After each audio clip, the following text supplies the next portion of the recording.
Rock, better known as Alcatraz, was supposed to be the most secure prison in the world. Escape was impossible, or that's at least what the FBI thought. 3 gutsy prisoners broke out in June 1962 after months of planning, and the daring escape resulted in a 17-year-long manhunt. Did Frank Morris and the Anglin brothers make it to shore, or did they end up at the bottom of the San Francisco Bay? New facial recognition software might have finally solved the baffling case. Keep watching to see what happened. Is this unsolved mystery finally solved? When Frank Morris, John Anglin, and Clarence Anglin escaped from Alcatraz, it didn't just happen on whim. This daring escape took 6 long months of planning, and by all accounts, Morris was the brains behind the operation. The group planned the escape in a makeshift workshop on top of their cells. This is where they built and hid the tools they needed to escape. Morris reportedly ranked in the top 2% of the general population in intelligence. That means he was likely smarter than most of the FBI agents who were trying to track him down. Who better to plan a risky escape from the Rock? Wouldn't you want the guy with the 133 IQ in charge? You don't escape from the Rock if you're a dunce. The trio escaped on June 11, 1962 at about 10:30 p.m. by using sharpened spoons to tunnel through prison walls. But what if the guards were doing cell checks? They left papier-mâché dummies in their beds. How could they possibly swim to shore? That's when a raft made of 50 raincoats comes in handy. Multiple military and law enforcement agencies conducted an extensive air, sea, and land search over the next 10 days after the escape. The FBI searched the San Francisco Bay but found no bodies. The official stance of the FBI was that they drowned, but the case remained open until 1979. The 17-year-long case was one of the longest FBI cases in history and cost millions of dollars. The FBI became the top spender in the Department of Justice in 1962, the same year of the escape. The FBI spent $178.3 billion from 1962 to 2014, and no doubt, the Alcatraz escape was a big chunk of that. The Alcatraz escape was a huge case in FBI history, but it's certainly not the longest or most expensive. The D.B. Cooper case lasted 45 years. Frank Morris and the Anglin brothers were in and out of prison for years. They all had run-ins with the law in their teens, and most prisons couldn't cage them, not even Alcatraz. Morris was in Alcatraz for bank robbery. He was serving a 10-year sentence in Louisiana State Penitentiary. Of course, the measly bars in Louisiana couldn't contain him, and he was eventually detained when he was caught. You guessed it, committing another burglary. He was sent to Alcatraz on January 20th, 1960, but of course we know he didn't last long in there either. The Anglin brothers were drifters through and through. They would travel the country looking for work, and when they couldn't find steady jobs, they resorted to thieving. If they couldn't help on the farm, they ransacked a gas station.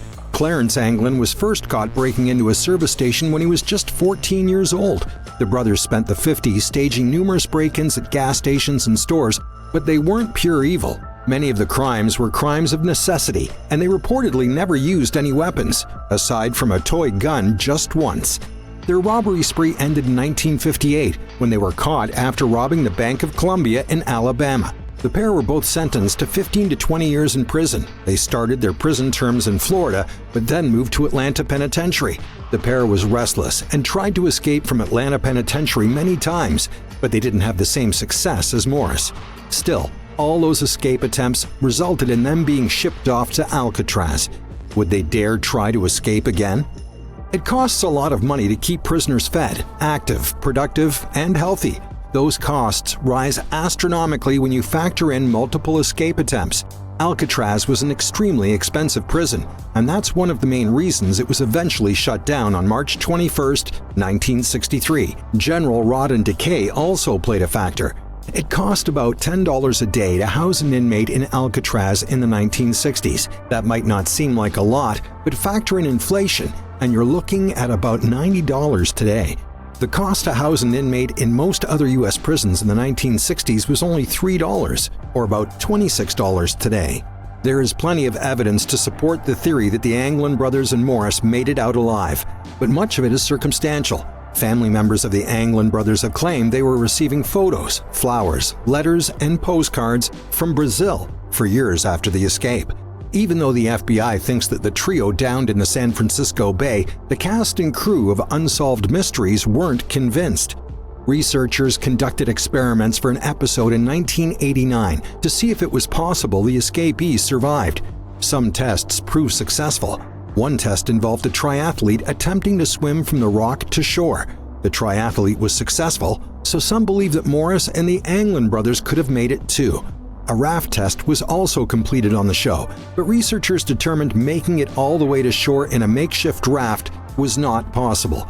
However, the Mythbusters proved otherwise in a 2002 episode. The makeshift raft crafted and crewed by the Mythbusters team successfully made it across the bay to the Marin Headlands. Maybe the new unsolved mystery show on Netflix needs to take a closer look at the escape. Further analysis might be needed. In 1993, former Alcatraz inmate Thomas Kent claimed he helped them escape, but his claim was questioned as he was paid $2,000 for an interview with America's Most Wanted. Some believe Kent was telling the truth, but others suspect he just made up the story for a quick paycheck.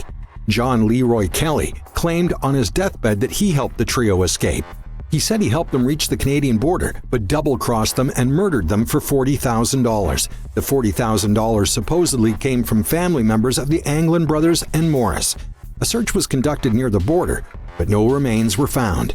All that evidence is iffy, but we might have the best evidence yet thanks to facial recognition software. Creative agency Rothko, which is owned by Accenture Interactive, teamed up with AI specialists at Identiv to analyze a picture of two escapees in Brazil. They claim they have confirmed the identities of the pair for the first time.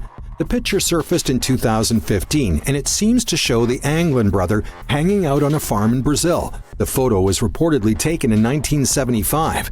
It's grainy and blurry, but the new facial recognition software shows that it is indeed Clarence and John Anglin in the photo. Rothko created a campaign titled The Long Shot that showcases how hidden data was unlocked using the innovative new facial matching system. The facial recognition system is based on a deep neural network machine learning algorithm. Deep face recognition analysis was applied to a high-res file of the photo, and then breakthrough technology was used to create a CGI face build from a two-dimensional image. Facial data points were then fed into an algorithm, and a match was found. The results showed a 99.7% match. Has futuristic tech solved this decades-old mystery? Are we living in the world of Minority Report now?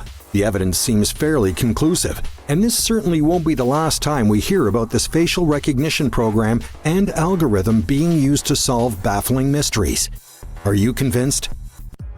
Facial recognition tech is not new, but it has progressed leaps and bounds in recent years.